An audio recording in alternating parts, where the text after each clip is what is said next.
안녕하세요. 영원한 자주국방 정확한 국방 소식 전해드리는 한국 국방 뉴스입니다. 구독, 좋아요, 알림 설정 후원 감사합니다.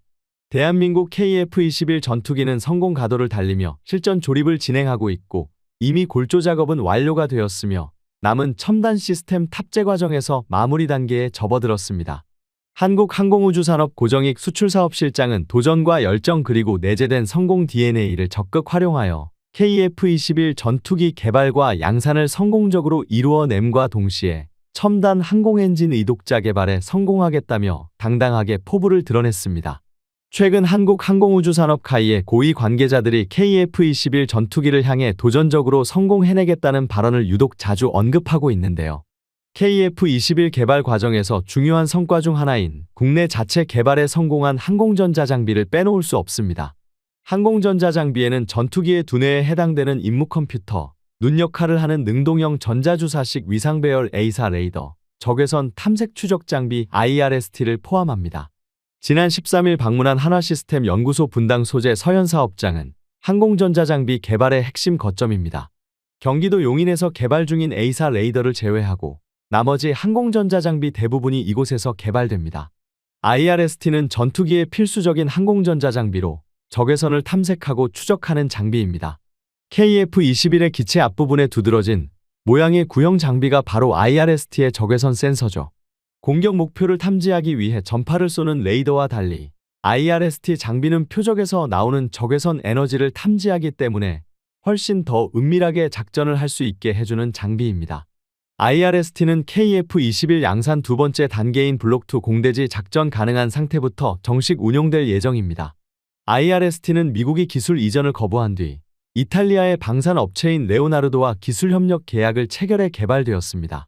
하지만 계약 체결 이후에도 기술을 어느 정도 이전할지 밀고 당기기가 이어졌는데요. 전자광학체계 1팀 수석연구원은 계약서에 기술 개발을 지원한다고 나와 있지만 양쪽의 해석이 달랐다면서 질문을 하면 똑부러지게 얘기해주지 않고 방어적인 태도를 보일 때가 많았다고 하소연하기도 했는데요. 그는 저녁 식사 자리를 마련해 집요하게 물어보고 들은 내용은 곧바로 연구실로 돌아와 적용해서 데이터를 얻어내기도 했다고 인터뷰했습니다. 항공전자 장비는 실물을 개발하는 것도 어렵지만 KF-21 전투기와 연동시키는 시스템 작업, 즉 체계 통합대에 더 고난도 기술을 필요로 합니다. 한화시스템 항공시스템 개발팀장은 데이터를 연동하기 위한 소프트웨어는 T-50 개발 과정에서도 미국이 전혀 공유하지 않았던 기술이라며 수많은 시행착오를 통해 결국 개발해냈다고 밝혔습니다. 한화시스템은 KF-21의 A사 레이더, 임무 컴퓨터, IRST, 다기능 시연기, 음성신호 제어관리 시스템을 비롯해 전자광학 표적 획득 추적 정비 EOTGP, 지형 추적 컴퓨터 TFC까지 7종의 항공전자 장비를 한국항공우주산업에 공급하게 됩니다. 한화시스템 관계자는 IRST는 세계적으로도 미국, 러시아, 이탈리아만 기술을 갖고 있다면서 향후 센서 돔국산화를 목표로 연구 중이라고 밝혔습니다. 한화시스템은 미국이 기술 이전을 거부했던 EOTGP 국산화도 85% 이상 끌어올린 상태입니다.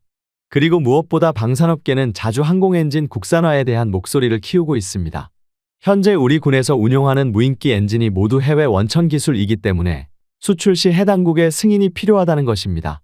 따라서 KF-21을 해외에 가성비 있게 대량 판매를 하려면 엔진 국산화를 해서 해당국의 승인 없이 판매하려는 전략입니다.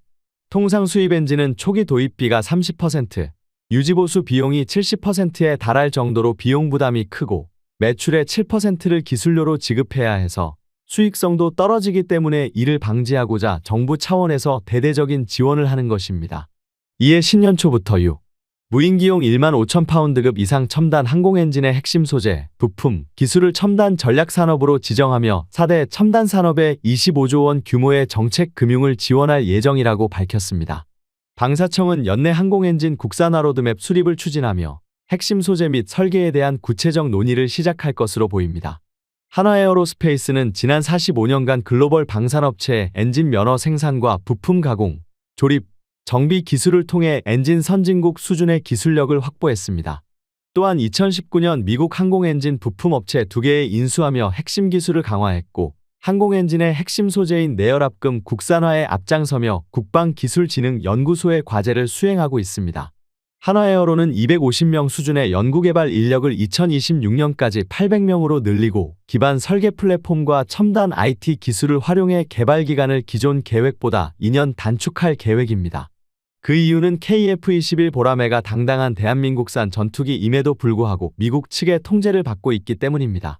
그 이유는 바로 엔진 때문입니다. KF-21 전투기에 탑재되는 엔진은 국내에서 면허 생산하는 미국 업체 모델입니다. 그렇기 때문에 우리 정부는 국산 전투기에 미국 업체 엔진이 장착되는 현실을 바꾸겠다며 지난해 독자 엔진 개발을 자신있게 선언한 것입니다. 양산을 앞둔 한국형 차세대 전투기 KF-21에도 반드시 국산 엔진을 장착하겠다는 포부를 밝히며 계획을 진행 중인 것으로 드러났습니다. 최근 쏟아지는 수출 문의에 대한민국은 KF-21 전투기 국산화에 열을 올리고 있습니다. 그 중에서도 특히 첨단 엔진을 개발하는 데 10년이 걸린다고 가정했을 때 총 9조 4천억 원의 부가가치를 얻을 수 있을 것으로 기대되는 만큼 KF-21 전투기 엔진 개발 관련 소식을 간절히 기다리시는 분들이 많습니다. 반갑게도 최근 국방과학연구소에서 해당 궁금증을 시원하게 해소시켜줄 이야기가 보도되어 기쁜 마음으로 소식 전달드립니다. 일부 군사 전문가들은 한국이 단순히 엔진을 제조하는 것뿐만 아니라 미국처럼 해외 수출을 통한 엔진 판매국으로까지 세계의 이름을 알릴 수 있을 것이라고 전망하고 있습니다.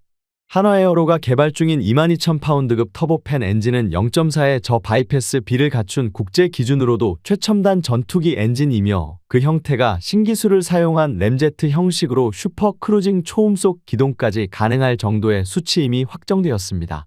미국 군사매체인 에어로 유나이티드에서도 한국의 엔진 개발 방식을 공개하여 세계는 대한민국 엔진으로 뜨겁게 달구어지는 상황입니다. 무인기를 넘어 전투기까지 장착 가능한 엔진은 15,000파운드급입니다. 대한민국은 한국산 엔진 개발을 진행하며 수많은 전투기 무기를 국산화시키고 있습니다. 대한민국 KF-21 보라매에 탑재되는 부품의 엔진 관련 소식은 종종 들려오고 있는데요. 한국은 KF-21 보라매에 탑재되는 부품의 국산화 과정을 하루가 다르게 가속화시키고 있으며 핵심 부품들을 전부 한국산으로 교체하는 것을 목표하고 있습니다. 특히 대한민국이 가장 공들이고 있는 부분은 엔진에 대한 것이며 엔진 국산화는 어떤 장비보다도 무기 독립의 큰 부분을 차지합니다. 다만 한화에어로스페이스가 자신 없어하는 분야가 하나 있었습니다. 시험평가입니다.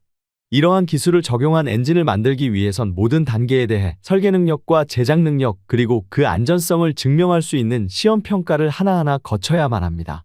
그런데 그걸 위한 인프라를 일개 기업이 만들려면 수조에 가까운 예산이 드는데 사실상 불가능한 영역입니다.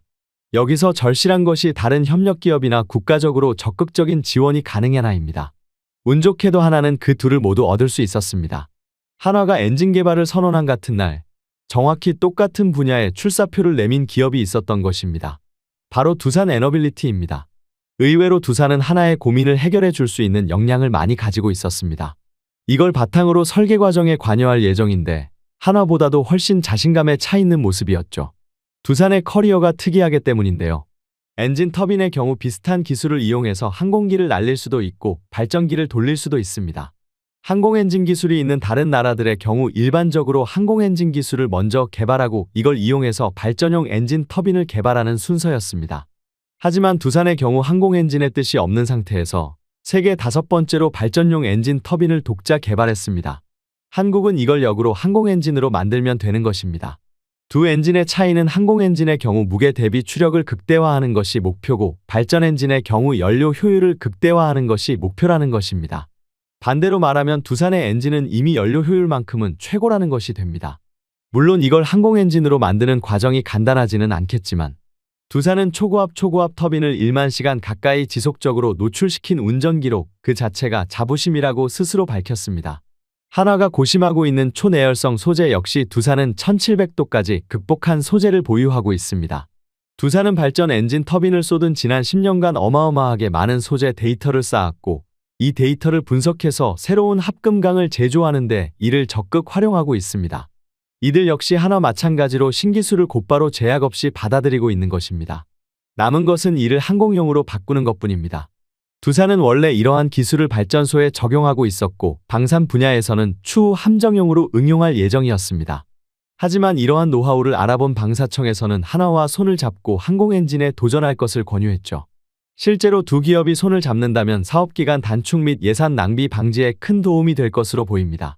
한화에어로스페이스는 일찍이 항공 분야에서 뼈가 굵습니다. 이는 두산의 기술을 항공기술에 접목시키는 데 많은 역할을 해줄 것이고, 두산은 한화가 처음 도전하는 분야에서 도움을 주면서 서로를 이끌어 줄 수 있는 것입니다.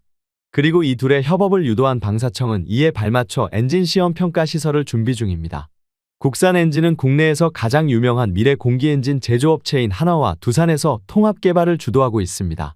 한국이 전투기를 만들겠다고 시작한 지 불과 몇 년 만에 KF-21 전투기의 실물을 내놓은 한국은 이제 한국형 엔진 탑재 테스트 비행과 엔진 개발까지 진행할 정도로 성장했으며, 이에 대해서는 대단하다는 말 밖에 나오지 않습니다. 또한 빠른 선의 능력으로 한국이 보유한 어떤 전투기보다도 신속한 민첩 기동도 가능합니다. 실제로 한국의 항공 엔진 분야에 대해서는 한화에어로스페이스가 기술을 주도하고 있으며, 상당히 높은 기술력으로 세계 항공 분야를 독점하는 3대 기업의 신뢰를 얻고 있습니다. 더 흥미로운 점은 내년에는 여기서 온도를 더 올려서 2000 캐빈급 소재 기술 사업이 완료된다는 것입니다. 이 사업은 일단은 두산의 차세대 가스터빈용 소재 개발을 위한 것이지만, 이미 한화에어로스페이스의 엔진 개발에 두산이 협력하고 있는 데다 1900 켈빈급 기술 역시 두산의 사업에서 파생된 것이라 2000 캐빈 엔진 역시 기대해 볼 수 있을 것 같습니다. 한화의 엔진 개발이 성공하면 이처럼 많은 이득을 볼 수 있는데, 가장 고무적인 점은 역시 이런 성능 향상을 거두고도 가격적으로는 상당히 이득이라는 것에 의의가 있습니다. F414 엔진은 앞서 살펴본 것처럼 970억 중 125억을 차지하며 항공기 전체 가격의 10%도 넘어가는 비싼 엔진입니다. 즉, 도입도 아니고 라이센스 생산인데도 말이죠. 하지만 그 과정에서 한국은 많은 노하우를 습득했고, 국산 엔진을 만들어 놓는다면 사실상 같은 시간과 비용을 들여서도 더 싸게, 더 나은 엔진을 쓸 수 있게 될 것입니다. 그리고 한화는 최근 개발 중인 엔진의 프로토타입 시제품 모형을 그냥 공개해 버렸습니다.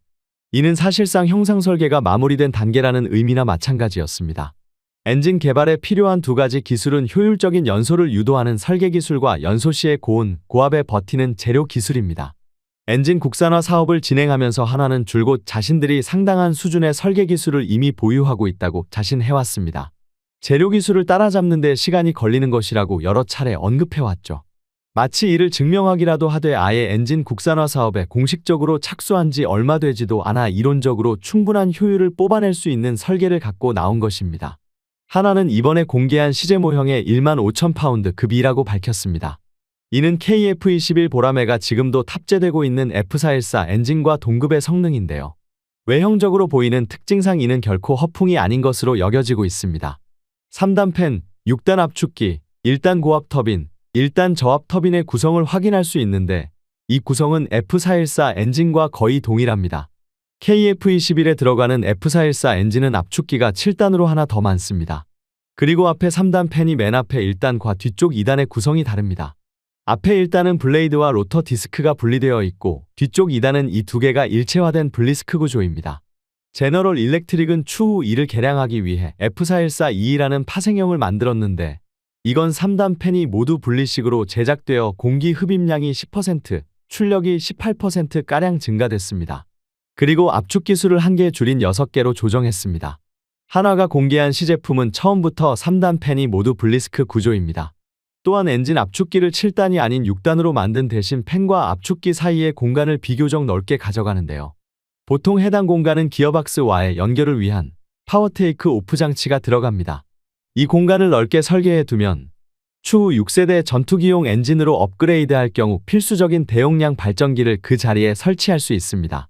좀 더 효율적으로 터빈을 회전력을 전력으로 바꿔줄 수 있는 것입니다. 무인기 컨트롤 등에 훨씬 많은 전력을 소모하는 6세대 전투기에게 꼭 필요한 성능이죠. 정리하자면 한화에어로스페이스는 제너럴 일렉트릭이 겪은 시행착오를 지름길 삼아 처음부터 최신 개량판 F414를 맞춘 설계를 채택한 것입니다.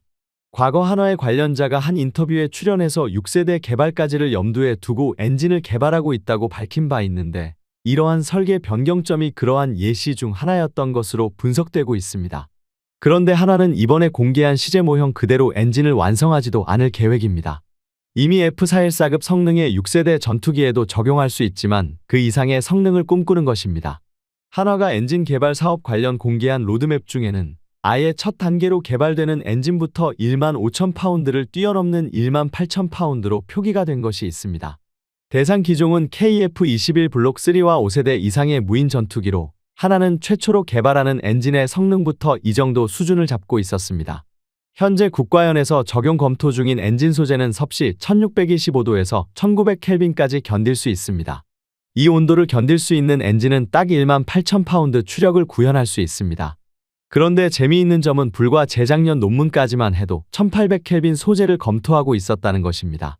그 온도면 F414와 같은 1만 5천 파운드의 추력이 나옵니다. 불과 2년여 사이에 엔진 온도를 100켈빈 올리고 목표 성능도 크게 올렸다는 의미입니다. 한화에어로스페이스의 전신이었던 삼성항공산업에서부터 이 난거는 시작되었다고 볼 수 있는데요. 1980년대 미국의 GE와 기술 제휴를 하며 F5Z 엔진을 생산할 기회를 얻게 됩니다. 하지만 소재와 세부적인 개발 정보에 대해서는 전혀 파악이 불가능했는데요.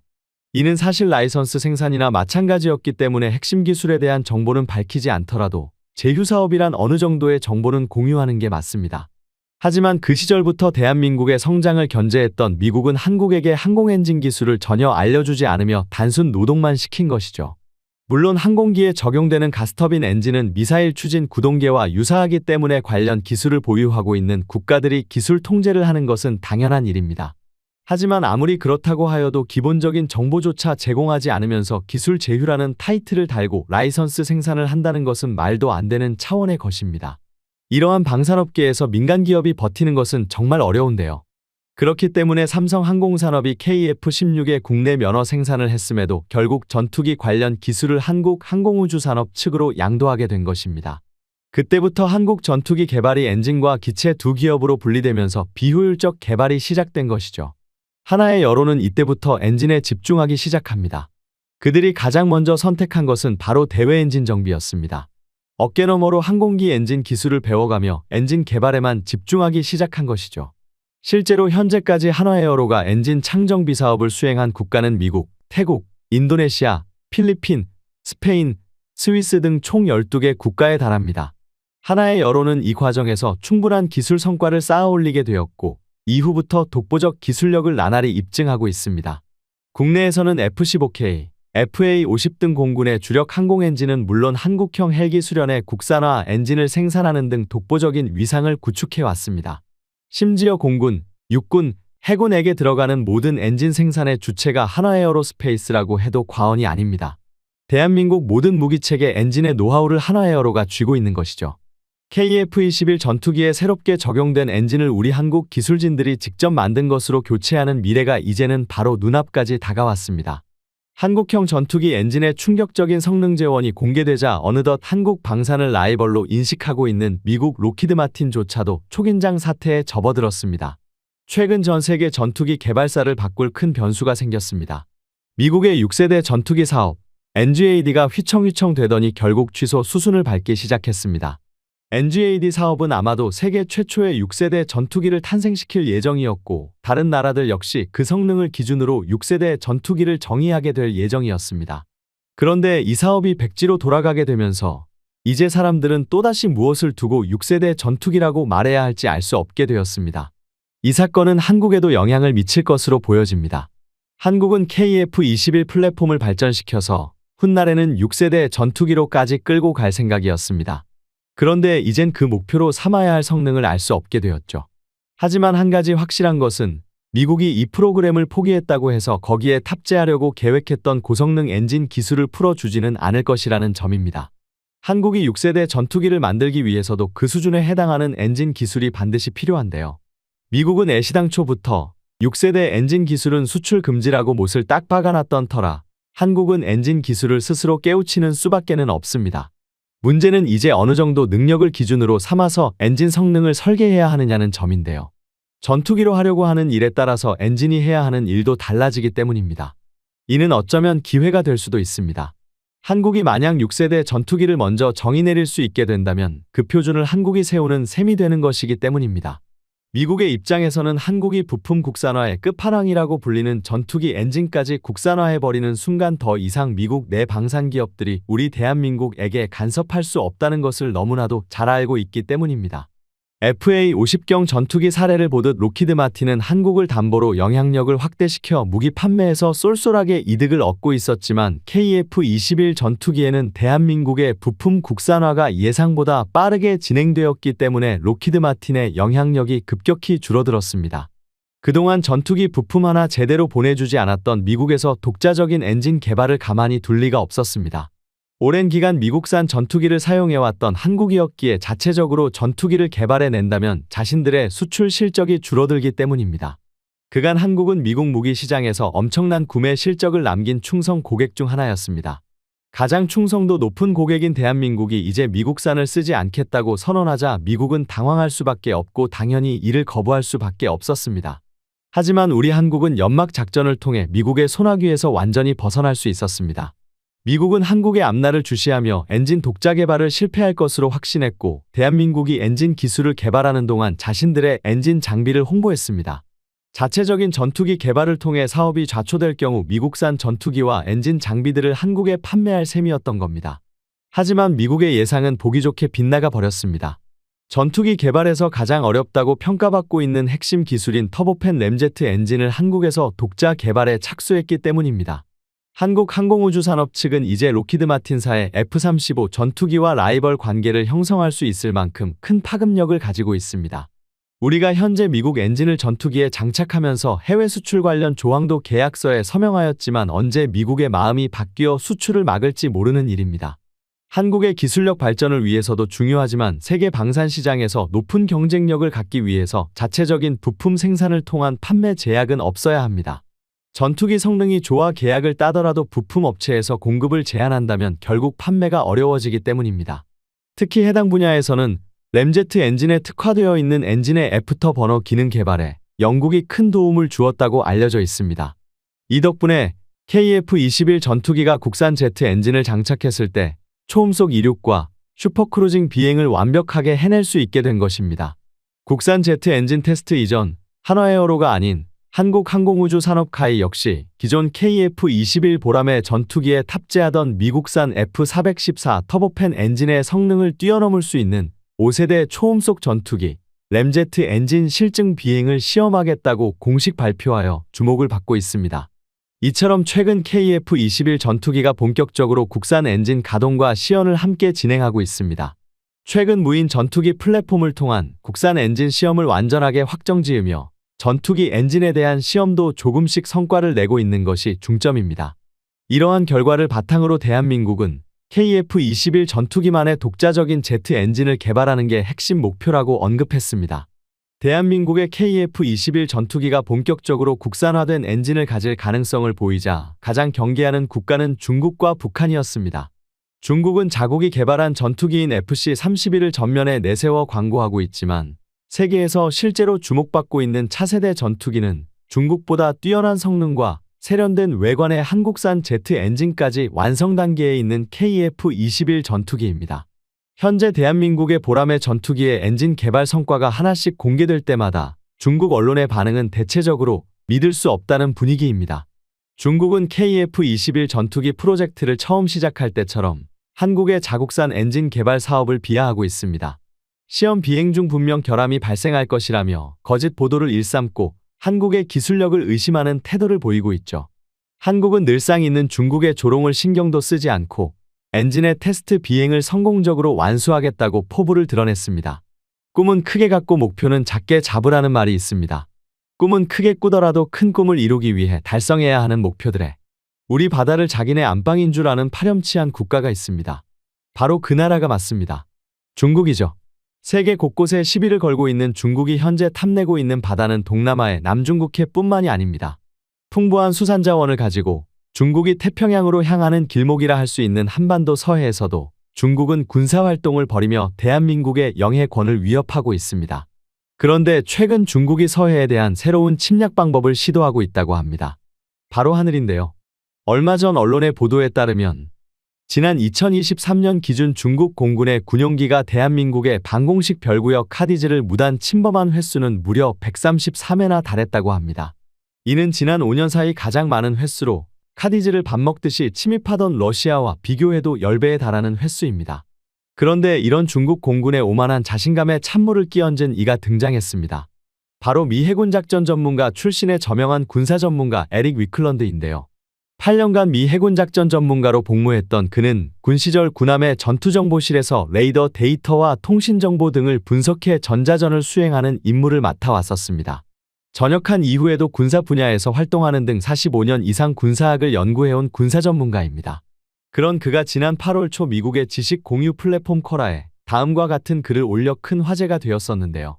중국의 제니10은 성능이 떨어져 4세대 전투기들로 충분히 격추할 수 있다는 내용입니다. 이론상 4세대 전투기는 5세대 전투기의 상대가 되지 못한다고 알려져 있습니다. 4.5세대로 분류되는 최신형 4세대 전투기들은 레이더, 전자전 장비 등에서 놀라운 업그레이드가 이루어져 단순 전투 능력만 놓고 보자면 5세대 전투기에 전혀 밀리지 않는 수준을 갖추고 있습니다. 그러면서 젠20을 잡을 수 있는 전투기로 다름 아닌 대한민국의 KF-21 보라매를 언급했습니다. 에릭 위클란드는 KF-21을 두고 매우 유능한 전투기라고 평가했습니다.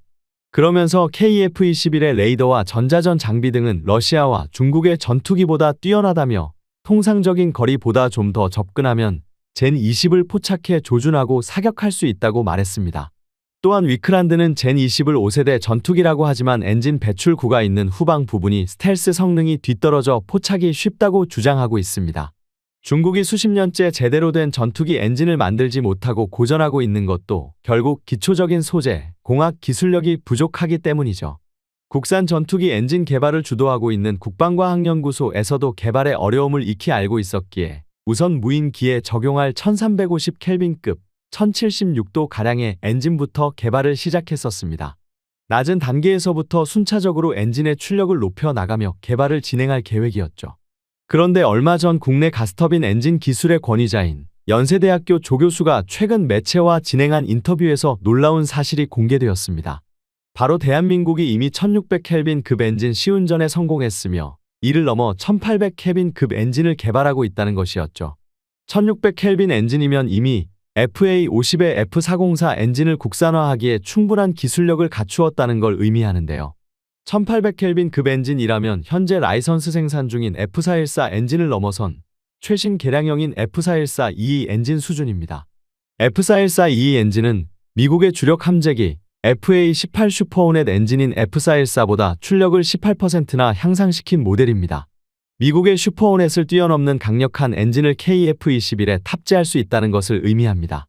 조형희 교수는 이처럼 놀라운 진척을 이뤄낼 수 있었던 데에는 최근 내열 부품 개발에 큰 진척이 있었기 때문이라고 설명했는데요. 소재만으로는 강철조차 녹여버릴 수 있는 제트 엔진의 열기를 감당하는데 한계가 있기 때문에 열을 식히는 냉각 기술이 또 다른 핵심 기술이라고 할 수 있습니다. 엔진 부품이 고열에 녹아내는 것을 막기 위해 부품 사이사이에 냉각 공기를 흘려보내는 것인데요. 이 외에도 부품 표면에 냉각 공기를 분사하는 냉각 기술도 개발되어 있습니다. 이러한 냉각 기술에 있어서는 우리나라 역시 높은 수준의 기술력을 갖추고 있지만 부품을 제작하는 데 있어 세라믹 코어 기술에 있어 한계를 가지고 있기 때문에 더욱 냉각 효율이 높은 부품을 제조하는 데 한계에 부딪혀 있었습니다. 그런데 최근 3D 금속 프린팅 공법을 통해 돌파구를 발견할 수 있었다고 하는데요. 제트 엔진에서 가장 강력한 열을 견뎌야 하는 터빈의 블레이드 부품은 내부에 복잡한 공기 통로를 만들어 냉각하는 구조를 가지고 있는데요. 문제는 블레이드를 주조 틀에 녹인 금속을 부어 만드는 방식으로 제작하고 있었기에 만들 수 있는 구조에 한계가 있었다는 점입니다. 그런데 여기에 최근 그 정밀성과 가공할 수 있는 재료의 폭이 넓어진 3D 프린팅으로 블레이드를 제작하는 방안을 연구하고 있습니다.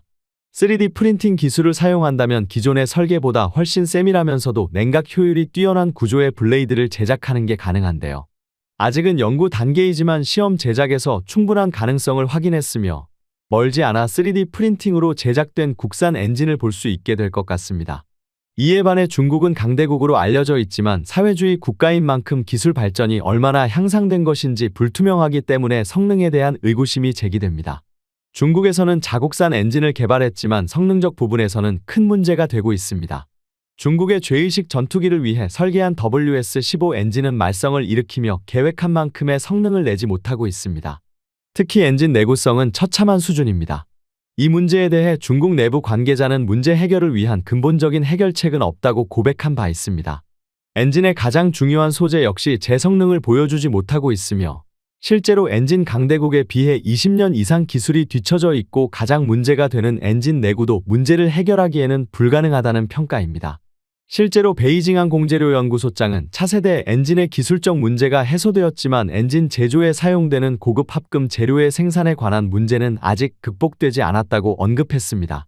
대한민국의 한국형 엔진 개발은 40조 원에 가까운 생산 유발 효과로 한국 경제 전반에도 긍정적인 효과를 불러올 것으로 보입니다. 그리고 다른 좋은 소식도 있는데요. 한화에어로스페이스는 한국항공우주산업 카이와 4,731억 원 규모의 KF-21 최초 양산 부품 17종 공급 계약을 체결했다고 밝혔습니다. 이번 계약을 통해 한화는 카이에 28년까지 KF-21 최초 양산분에 탑재될 APU를 포함한 추진, 착륙, 구동, 연료 개통의 핵심 구성품을 공급할 예정입니다. 한화시스템 역시 KF-21의 두뇌 역할을 하는 임무 컴퓨터, 조종사의 눈과 귀 역할을 하는 다기능 시연기와 음성신호 제어 관리 시스템, 미국이 기술 이전을 거부했던 핵심 장비 중 하나인 적외선 탐색 및 추적 장비까지 항공전자 장비 4종의 개발을 모두 완료하고 카이에 공급하는 방안을 추진하고 있습니다.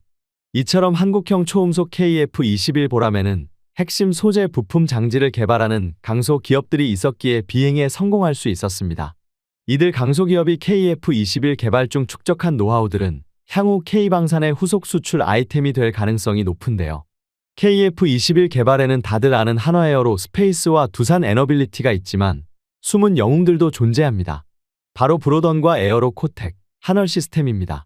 통신기기 제조업체 브로던은 KF-21에 장착되는 A사 레이더의 핵심 장치인 반도체 송수신 모듈의 설계 및 개발 업무를 담당했습니다. 송수신 모듈은 A사 레이더 안테나 후단에 장착되어 장기간 악조건에서도 운용되기 때문에 소형 경량화는 물론 내구성이 뛰어난 제품을 만드는 게 가장 중요합니다.